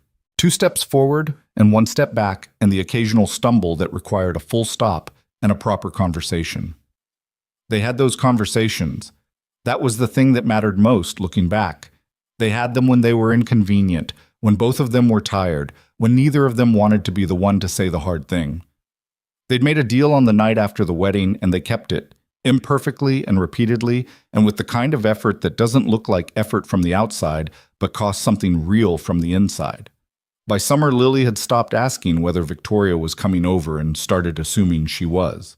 By August, she had assigned Victoria a specific mug, the blue one with the small chip on the handle, that was nonetheless her favorite, and had been allocated without ceremony or announcement one Sunday morning when Victoria had reached for a different one, and Lily had said, with complete authority, "That one's yours." Victoria had looked at Mason. Mason had looked at the mug. Neither of them had said anything about it afterward, but Mason had noticed that the blue mug was always in the front of the cabinet after that, ready. By the end of the first year, the shape of things had changed in ways that were difficult to pinpoint precisely because they'd happened gradually.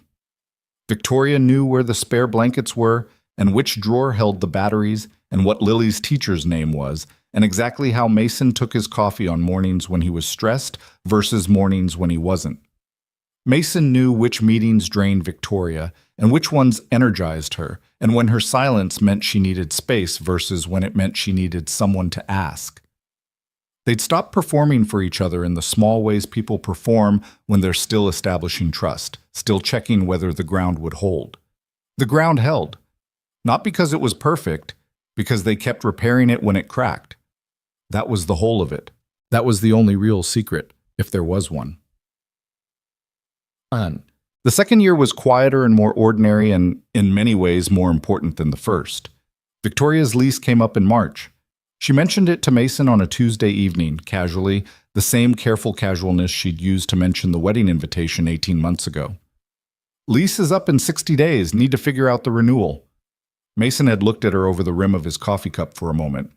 "Or," he said. She looked back at him. "Or," she agreed. They had the conversation properly that weekend, not with the casual shorthand, but the full version. What it would mean practically, logistically, emotionally, the concerns that needed to be named before they could be set aside. Victoria had a long-running system for her workspace, a separate home office she used for early mornings and late-night work sessions when she needed quiet. Mason's apartment would need to accommodate that. Lily would need to be talked to, properly, not just informed. "She's going to lose her mind," Mason said. "Probably. In a good way." "I know, but we still tell her properly. We don't spring it." He agreed. They told Lily on a Saturday afternoon, sitting at the kitchen table with the remnants of lunch still around them. Mason had said, "You know how Victoria has her own apartment?" Lily had looked at him with the expression of someone who has been waiting for a particular sentence for quite some time. "She's going to come live with us." Lily had been quiet for exactly 3 seconds. Then she'd gotten off her chair, walked around the table to Victoria, and put both arms around her waist with the firm, total commitment of a 7-year-old who has decided something is good and requires no further analysis. Victoria had looked at Mason over the top of Lily's head. Her eyes were doing the thing they did at the wedding, which he was now fluent in. He'd looked at his kid and the woman his kid was holding on to, and thought about everything he'd built in this apartment alone. The routines and the workarounds and the specific sadness of a life that was full and still somehow shaped by absence, and felt it rearrange itself. not disappear, rearrange, like the same materials assembled into something that finally fit. The move took 2 weekends and was chaotic in the way moves always are, underestimated and overcomplicated, involving a bookshelf that refused to go through the hallway at any angle, and a box labeled miscellaneous that turned out to contain 17 things that needed their own category.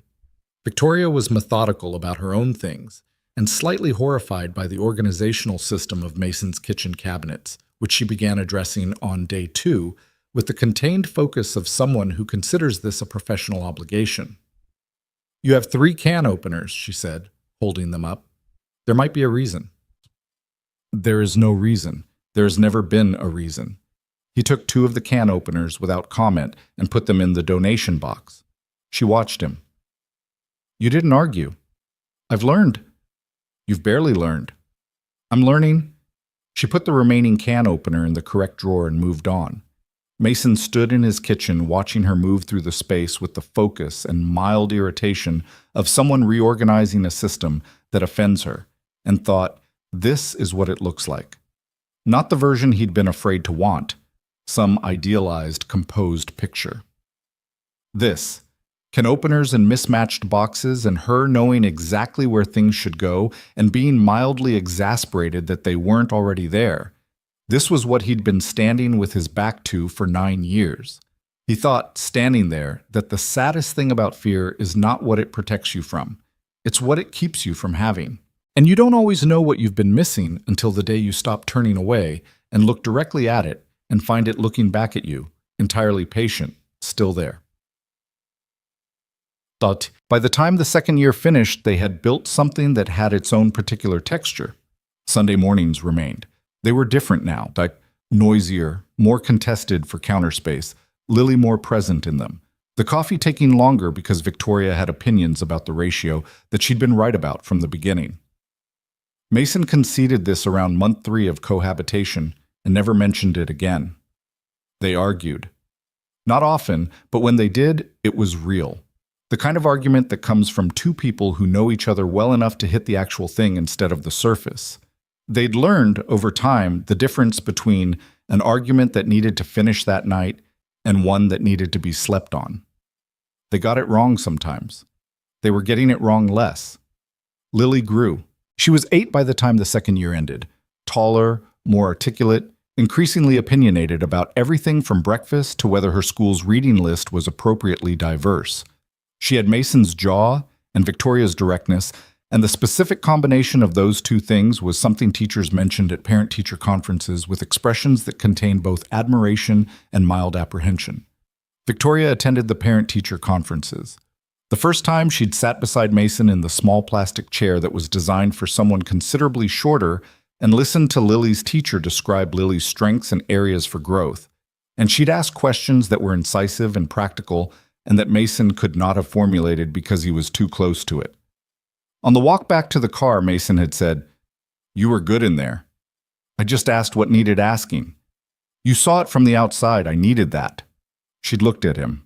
"I'll always do that, if you let me." "I'm letting you," he said. "I've been letting you." She'd taken his hand on the parking lot asphalt, and they'd driven home to find Lily with Rosa, who was 19 now and in her second year of college and still their most reliable person in a crisis. The proposal was not planned. That was the thing Mason would say later when people asked, and they always asked, because people love the architecture of a proposal, the evidence of intention and staging. He would say, "It wasn't planned," and they'd look at him like that was incomplete, like there had to be more to it. But it was just the truth. He hadn't planned it.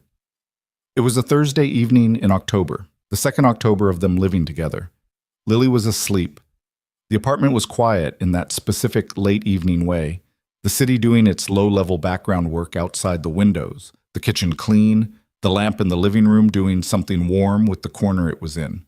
Victoria was on the couch with her laptop, going through something from work with the focused frown she wore when the numbers weren't saying what she needed them to say. She had her hair down.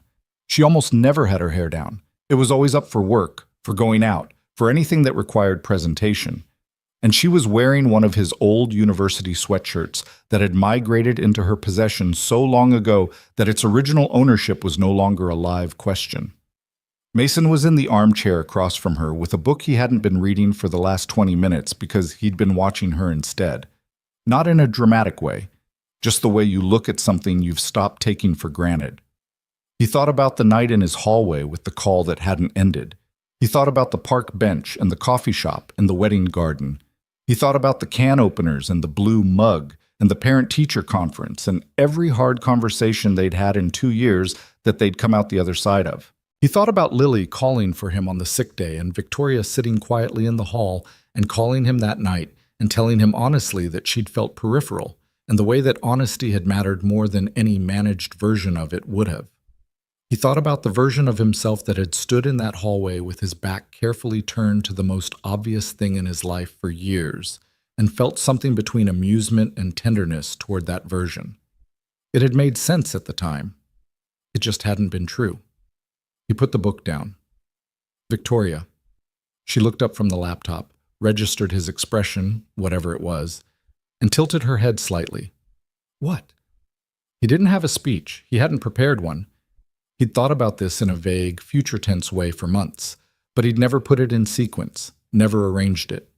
What he had was the simple thing, the true thing, the only version that felt right for two people who had made a deal about honesty. I don't want a future that doesn't have you in it, he said. Not because you're good for me, not because it makes sense, though both of those things are true, but because I spent years imagining what the future looked like, and you were already in every version of it before I let myself admit it. And I'm done imagining. He paused. I want you to marry me, not because it's the next step, because you're who I want to be next to. Victoria had gone very still. Her laptop was still open. The numbers were still not saying what she needed them to say. Neither of those things mattered anymore. She looked at him for a long moment with the full weight of someone who is deciding whether the thing in front of them is real. Not because they doubt it, but because they've wanted it long enough that the moment of it arriving required verification. You don't have a ring, she said. I know. You didn't plan this. No. You're proposing from an armchair. I am. She looked at him. Something moved through her expression.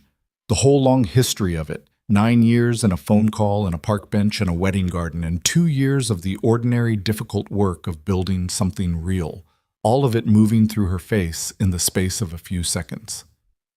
Yes, she said. Not of course, that would have been too easy, too performed. Just yes. The plain word, said plainly, which was how she said things when they were true.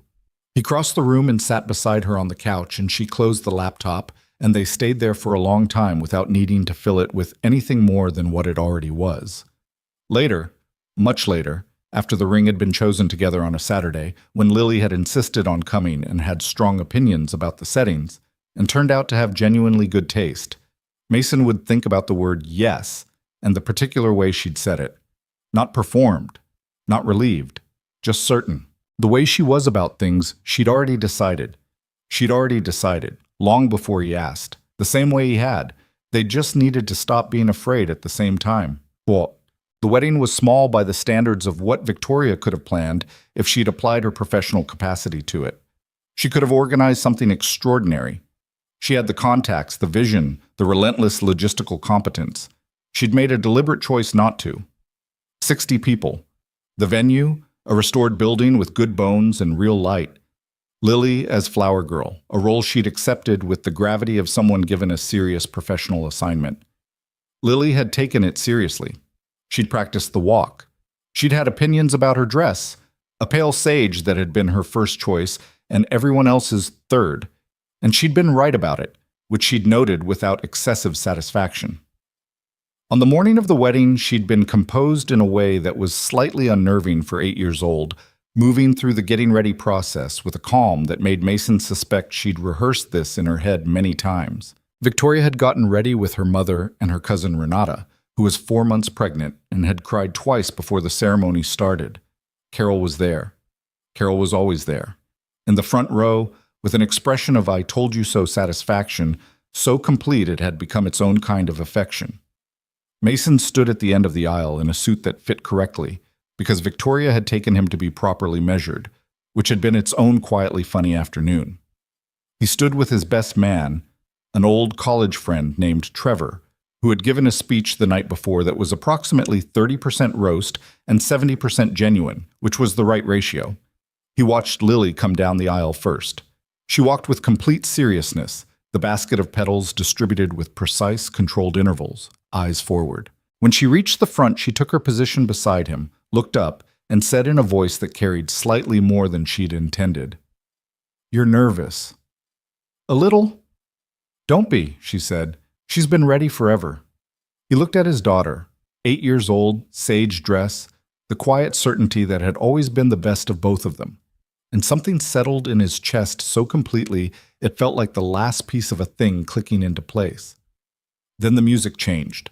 Victoria came down the aisle on her father's arm, and Mason saw her, and everything he'd been about to think dissolved into the simple fact of her. She was wearing something that was exactly right and completely her. Not the composed professional version or the defended private version, but something that held both and transcended both. Her hair was up with a few pieces loose, the way she never wore it normally, the way that made her look like herself, but more so. She was looking directly at him. Not at the room, not at the aisle, at him.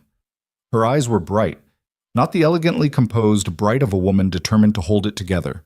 The genuinely overwhelmed bright of a woman who had spent years imagining something and was now walking toward the actual version of it. When she reached him, her father placed her hand in Mason's and stepped back, and she exhaled, a small, audible exhale, like setting down something heavy, and looked at him and almost smiled. "You're nervous," she said, quiet enough for only him. "Your daughter said the same thing." "Our daughter," she said, simple, factual, like it had always been true. He held her hand. Das. The vows were personal, which they'd both agreed on from the beginning. No borrowed language, no borrowed structure. The things they'd actually say. Mason went first. He held both her hands and looked at her and said, "I spent a long time being very good at not saying things. I told myself it was protection, protecting what we had, protecting Lily, protecting the life I'd built. And some of that was true. But most of it was just fear wearing responsible clothes." A breath. "The bravest thing I've ever done, other than raise our daughter, was stop explaining away what I felt about you and just say it.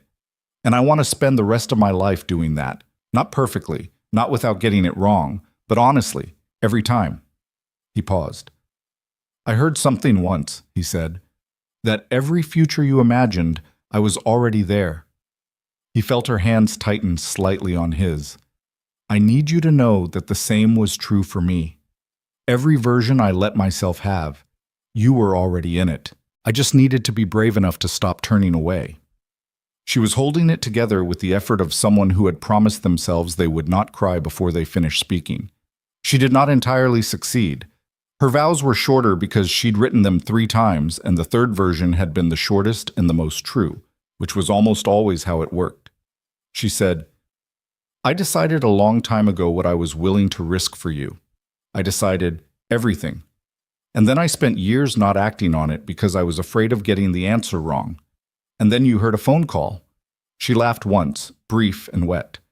"And nothing went the way I planned, which is the most on-brand possible way for this to have happened." She steadied herself.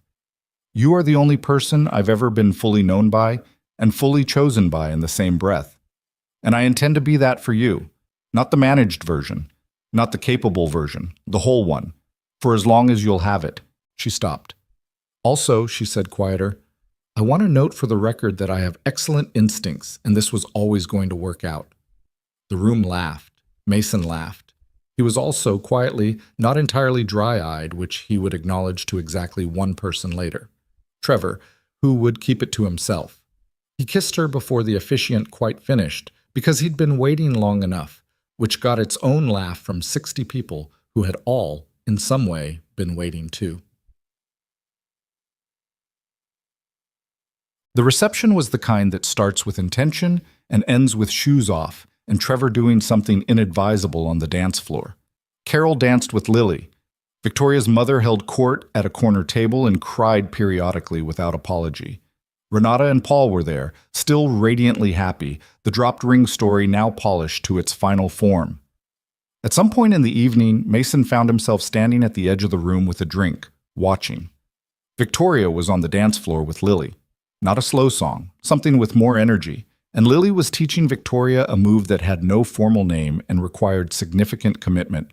Victoria was attempting it with the full force of her personality, which meant she was almost getting it and completely unbothered about the gap. Lily was laughing. Victoria was laughing at herself, which she'd gotten better at over 2 years of living with people who loved her enough to find her funny. Mason stood there and watched the two of them and felt something he had no precise word for. Not happiness. That was too thin for it.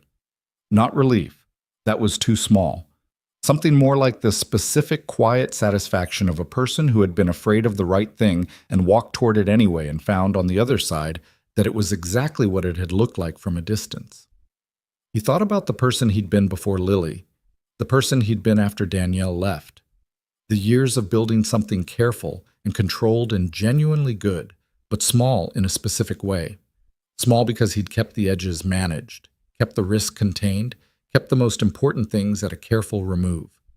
He thought about all of it, and he thought, I understand why. And I'm glad that version of me is done. Victoria looked up from the dance floor at that moment, across the room, and found him standing there. She held his gaze for a second, a real look, the kind that doesn't need anything added to it. And then Lily pulled her attention back, and she went back to the unnamed dance move with full commitment. He stayed at the edge of the room a moment longer. Here is what he'd learned over 2 years of imperfect work. That love is not a feeling you fall into and then maintain. It is a choice you make repeatedly, in the ordinary moments, in the difficult ones, in the moments when fear comes back wearing a different coat and asks you to be careful again. Every time you choose to say the true thing instead of the managed thing. Every time you hold on when holding on costs something. Every time you look at the person beside you and decide again that this, imperfect and complicated and real, is what you want to build your life inside. He'd been afraid of disrupting the life he'd built for Lily. What he hadn't understood, what he'd needed 2 years to understand fully, was that he hadn't disrupted it. He'd finished it. He crossed the room and stepped onto the dance floor and found Victoria in the middle of it, Lily now diverted by Carol and a plate of desserts. He took Victoria's hand. She looked at him. What's the unnamed move? He asked. I don't know. Lily invented it. It involves this. She demonstrated. It required more hip than he had available. I can't do that. I know. I barely can. We can just, she agreed. They danced. The simple, unhurried version, the one that required nothing except being near each other. The band was playing something slow now, having read the room. Around them, other couples moved in their own orbits, indifferent to the specific fact of these two people and how long it had taken them to get here. Victoria leaned her head against his shoulder. His arm came around her. Do you remember, she said quietly, that I didn't know you'd heard when I made that call? I remember. I'd been carrying it for so long that saying it out loud felt like releasing pressure, just to Diane, in what I thought was private. I wasn't trying to force anything. I just needed to say it somewhere. I know. And then you heard anyway. She paused. I used to be embarrassed about that. The accidental way of it. Like it should have been more intentional, more chosen. Is that still how you feel? She was quiet for a moment. No, she said. I think it was exactly right, actually. The call that didn't end, the bench, the wedding, all the messy, unplanned pieces of it. She lifted her head from his shoulder and looked at him. I think if we'd had a clean, planned version, it wouldn't have been ours. He looked at her, his wife. The word was new and strange and completely accurate. Every future I imagined, he said. She smiled. The real one. The one that appeared when her guard was down and something actually landed. Every single one, she said. They stayed on the dance floor while the room moved around them, neither of them needing anything more than what this was. Outside, the city did its endless, indifferent work. Inside, 60 people who had gathered to witness something move through their own conversations and dances and private moments. At some point, Lily reappeared from the dessert table and wedged herself between them without ceremony, one arm around each of them, looking up with the expression of someone who has arrived exactly where she intended to be. "You're interrupting," Mason said. "I know," Lily said. She didn't move. Victoria looked down at her, then at Mason. Then she adjusted, making room, one arm around Lily's shoulders. The three of them stood there on the dance floor, slightly tangled, not especially graceful, entirely present. This was the whole of it, not the grand moment. Those had passed, and they'd been real, and they'd mattered. But this, the ordinary fact of the three of them in a room at the end of a day, belonging to each other, built slowly, chosen repeatedly, earned. There is a kind of love that announces itself loudly and burns fast and makes a tremendous amount of noise on its way out. And there is another kind, quieter, more persistent, the kind that grows in the spaces between ordinary days without being noticed until one day you look up and find it has become the whole architecture of your life. Mason Reed had spent years being afraid of disrupting what he had. What he hadn't known, what he'd needed to lose the fear to understand, was that the disruption was never the danger. The danger had always been the staying still, the careful management of the distance, the years of standing next to the truest thing in his life with his back politely turned. He was done turning away. He held his daughter and his wife in the middle of a dance floor, and the room moved around them, and the music moved around them, and the whole long future of it, imperfect and full and entirely theirs, stretched out ahead of them, ready. They stepped into it together.